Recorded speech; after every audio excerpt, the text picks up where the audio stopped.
Your Excellencies, since COVID-19 was first identified in December 2019, we have all focused our national efforts on strengthening our healthcare systems, be it in terms of face masks, test kits, ventilators, or personal protective equipment for our frontliners. Our focus from the beginning was to safeguard our populations from being infected and save the lives of those who tested positive for COVID-19.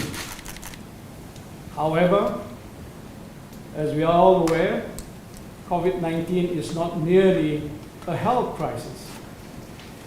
This pandemic is a lethal combination of a health, economic, and social crisis coming together to unhinge our nations.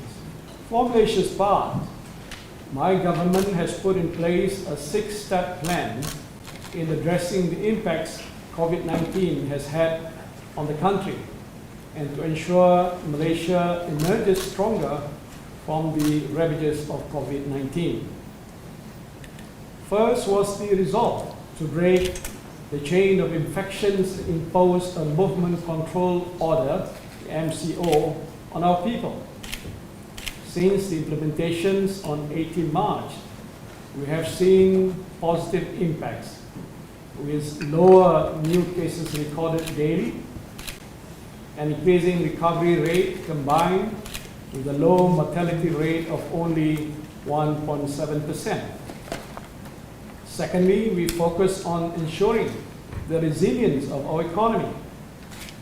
Due to external factors such as a slowdown in global trade, combined with supply and demand shocks, and internal factors such as decreased spending from the MCO, we pushed through 3 economic stimulus packages to support our people's incomes during the MCO and implement measures aimed to kickstart the economy once restrictions are lifted. Today, the 4th of May, Malaysia has embarked on the 3rd step of our plan, a wide-scale restart of the national economy in a controlled and orderly manner. Although most of our economic sectors have reopened today, those involving close human contacts and mass gatherings are still prohibited. This is the balancing act Malaysia is trying to achieve between kick-starting our economy and the importance of adhering to new SOPs to prevent another wave of infections amongst the population. However, the opening of our economic sectors must not be mistaken for a complete lifting of our MCO. It is important to note that the order is very much still in place until May 12. Subsequently, will be the implementation of an economic recovery strategy in facing this new norm, followed by an all-inclusive economic revitalization, and finally a structural economic reform in facing a new global landscape post-COVID-19. The success of these 6 R's I have mentioned today, resolve, resilience, restart, recovery, revitalize, and reform, will greatly depend on the strength of our people in facing this new normal. Things will never be the same again, and we must try our level best to return our nation to some semblance of normalcy. Life must go on, but this can only be achieved if we come together globally to get the medications to treat and the vaccine to prevent this deadly novel coronavirus.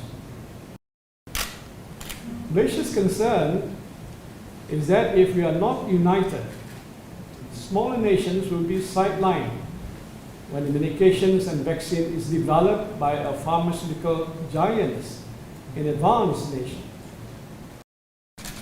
We must strongly condemn the declarations and applications of unilateral coercive measures against non-member states, especially while the world is facing this unprecedented pandemic. Now, Malaysia believes that NAM must play a more significant role to champion access and acquisition for smaller nations in obtaining medical supplies, medications, and vaccines once they are developed. Your Excellencies, we are not alone in this war against an invisible enemy. All of us have been and will continue to be affected by COVID-19. This pandemic requires collective strength and solidarity, as we are only as strong as our weakest link. On that note, Malaysia welcomes the establishment of the NAM Task Force, which would create a common database for basic medical needs, as well as identify social and humanitarian requirements of NAM member states. Malaysia also welcomes Azerbaijan's initiative to promote the values of multilateralism through this online summit. As a movement, we represent 120 nations, 17 states, and 10 global organizations as observers. Collectively, we make up nearly 2/3 of the United Nations members and are leading 55%, more than half of the world population.